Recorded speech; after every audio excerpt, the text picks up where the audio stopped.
உலகெங்கும் வாழும் அன்பான தமிழ் உள்ளங்களுக்கு அநேக கோடி வணக்கங்கள். நல்ல நேரம் நிகழ்ச்சியூடாக நல்லதே நினைப்போம், நல்லதே நடக்கும், நலமாயிருப்போம். இன்றைய தினம் 16ஆம் திகதி 3ஆம் மாதம் 2026 சோமவாசர யுக்தம் என்று சொல்லக்கூடிய திங்கட்கிழமை. விசுவாவசு வருடம் பங்குனி மாதம் 2ஆம் நாள். துவாதசி திதி, அவிட்ட நட்சத்திரம், சித்த யோகம், பிரதோஷ விரதம். சிவனை நினைத்து பிரதோஷ விரதம் இருக்க வேண்டிய நாள். இன்றைய தினம் ராகு காலம் 8 மணி முதல் 9:30 மணி வரை. இன்றைய தினம் யமகண்டம் 11 மணி முதல் 12:30 மணி வரை. இன்றைய தினம் நல்ல நேரம் 12:30 மணி முதல் 2 மணி வரை. இன்றைய தினம் குளிகன் நேரம் 2 மணி முதல் 3:30 மணி வரை. இன்றைய தினம் பூச நட்சத்திரக்காரர்களுக்கு சந்திராஷ்டம தினம். பூச நட்சத்திரக்காரர்களுக்கு சந்திராஷ்டம தினம். சூலம் கிழக்கு, பரிகாரம் தயிர். என்ன நேர்களே, வாருங்கள் இனி இன்றைய தினத்திற்குண்டான ராசி பலன்களை பார்க்கலாம்.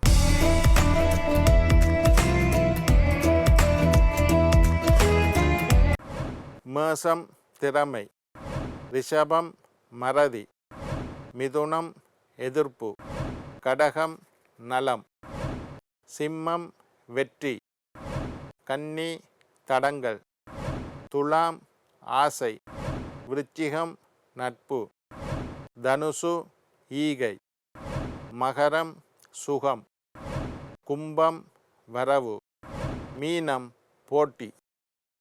ஆன்மீக தகவல் பகுதியில் தொடர்ந்து உங்களை சந்தித்து வருவதில் மட்டற்ற மகிழ்ச்சி அடைகின்றேன்.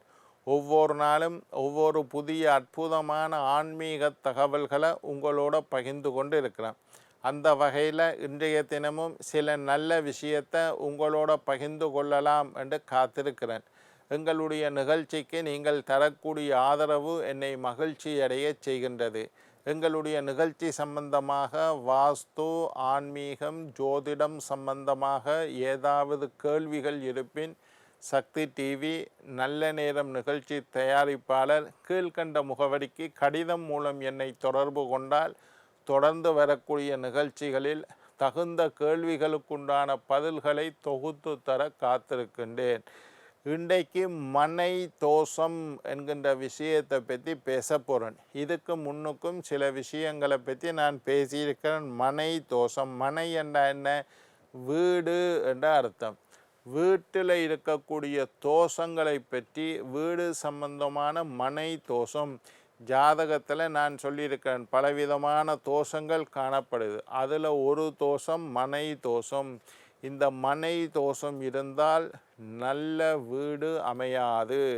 என்னோட ஜாதகம் பார்க்க வாராக்கள் நிறைய பேரை நான் பார்த்துருக்கிறேன். காசு கையில் ரெடியாக வச்சிருக்கிறோம் ஐயா, அல்லது பேங்கில் லோன் தரணுன்ட்டு சொல்லிட்டாங்கள் ஐயா, எங்களோட டிரான்சாக்ஷனுக்கு எனக்கு லோன் தருவாங்க, ஆனாலும் வீடு அமையவில்லை, வீடு ஒன்று சரி வருதே இல்லை ஐயா.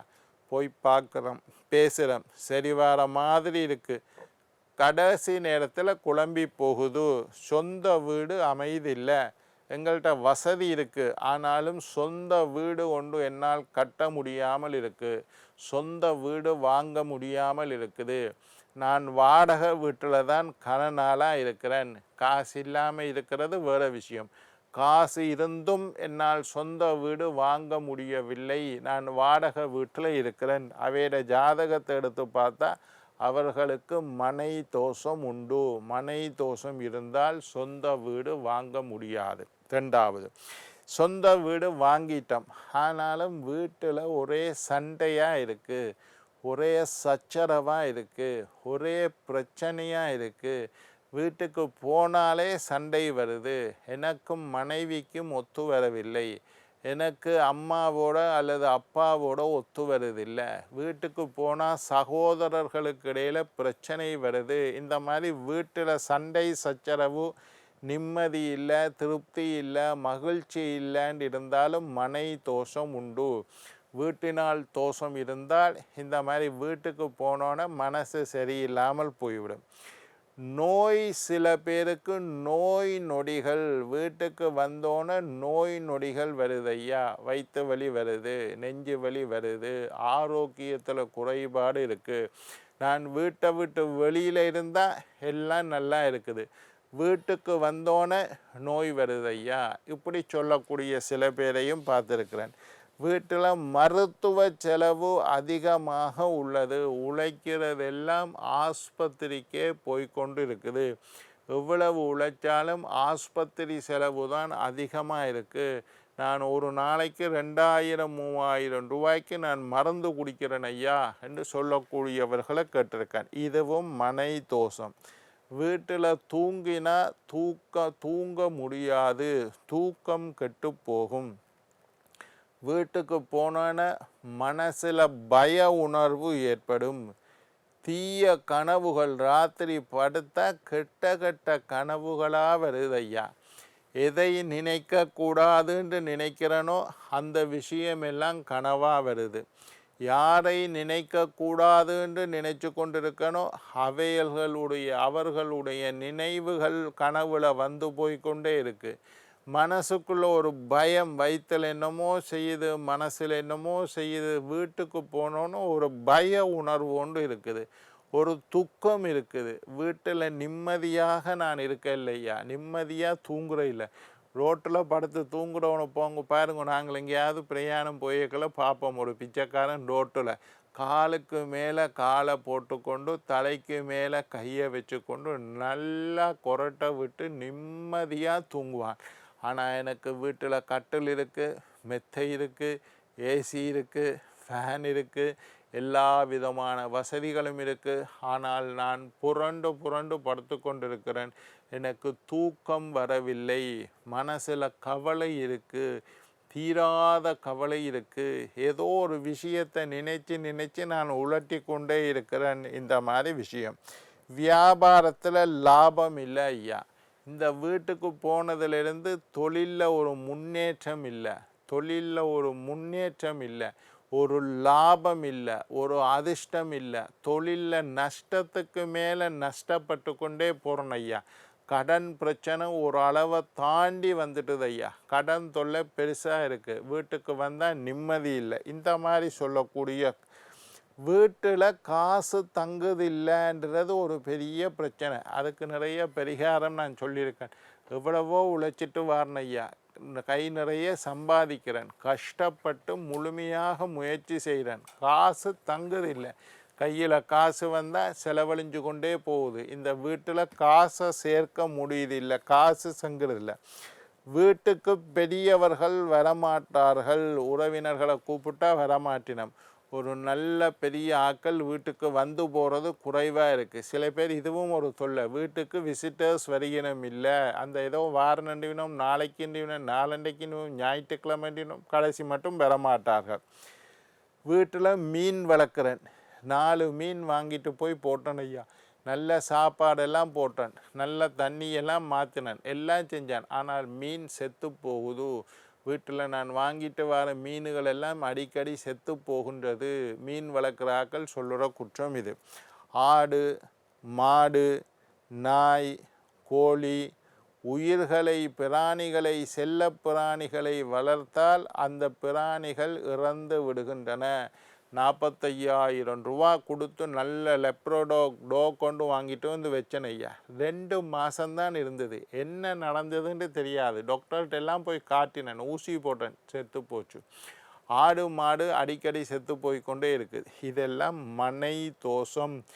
நீங்கள் அல்லது உங்களுடைய அயலவர்கள் இப்படியெல்லாம் சொல்கிறத கேட்டிருப்பியல், மனை தோஷம். இது எப்படி இந்த மனை தோஷத்தை ஜாதகத்தில் கண்டுபிடிக்கிறதுண்டா, திரும்பி பாதகாதிபதி கதை. நான் இன்னொரு நாளைக்கு நிறைய பேர் கேட்குறது எனக்கு விளங்குது. ஐயா, எங்களுக்கு பாதகாதிபதியண்டா தெரியவில்லை, எங்களுடைய லக்கணத்துக்கு எது பாதகாதிபதின்னு நீங்கள் திரும்பி எல்லாம் நான் முன்னுக்கு சொல்லியிருக்கேன். புதுசாக பார்க்குறாக்களுக்கு இன்னொரு நாள் அதை நான் சொல்லித்தரேன். பாதகாதிபதியும் 4வது வீட்டு அதிபதியும் ஜாதகத்தில் ஒன்றாக இருந்தால் இந்த மாதிரி மனை தோஷம் ஏற்படும். நான் சொல்கிற மாதிரி பிரச்சனை இருந்தால் ஜாதகத்தை கொண்டே நல்ல ஜோசியர்கிட்ட காட்டுங்கோ. பாதகாதிபதியும் 4வது அதிபதியும் ஒன்றாக இருந்தால் மனை தோஷம் ஏற்படும். 4வது வீடு தான் நாங்கள் வசிக்கிற வீட்டை குறிக்கிற இடம். 4வது வீட்டில் நீசமாகிய கிரகம் இருந்தாலும் வக்கிரமடைந்த கிரகம் இருந்தாலும் இந்த மாதிரி மனை தோஷம் ஏற்படும். லக்னத்திலிருந்து எண்ணி வாங்க 1 2 3 4 4வது வீட்டில் நீசம் சனி 4ல் நீசப்பட்டு இருக்குது ஐயா. 4ல் குரு வக்கிரமடைஞ்சு இருக்கிறார் ஐயா. இப்படி இருந்தால் இந்த மாதிரி மனை தோஷம் ஏற்படும். 4ஆம் வீட்டில் கிரக யுத்தம் ஏற்பட்டால் 2 கிரகங்கள் யுத்தம், இப்போ குருவும் சுக்கிரனும் இருந்தால் கிரக யுத்தம் 4வது வீட்டில் இருந்தாலோ, அல்லது தீய கிரகங்கள் சனி ராகு கேது போன்ற தீய கிரகங்கள் பாப கிரகங்கள் 4வது வீட்டில் இருந்தாலும் இந்த மாதிரி மனை தோஷம் ஏற்படும். 4ஆம் வீட்டில் சனியும் மாந்தியும் இருந்தால் இந்த மாதிரி மனை தோஷம். மாந்தி என்ற ஒரு கிரகம் இருக்குது. சனீஸ்வரனுடைய புத்திரனுடைய பெயர் மாந்தி.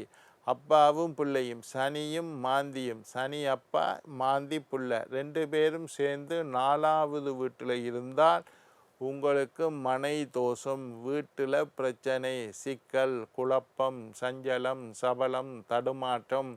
அந்த வீட்டிலேருந்து ஒரு முடிவெடுக்க முடியாது. சில பேர் சொல்லிவிடும், வேலைக்கு போகிறனையா ஆஃபீஸில் நல்லா வேலை செய்கிறேன், ஆனால் வீட்டுக்கு வந்தோன்னே பிரச்சனை. இந்த மாதிரி இருந்தால் குரு பார்த்தால் தோஷம் நீங்கும்.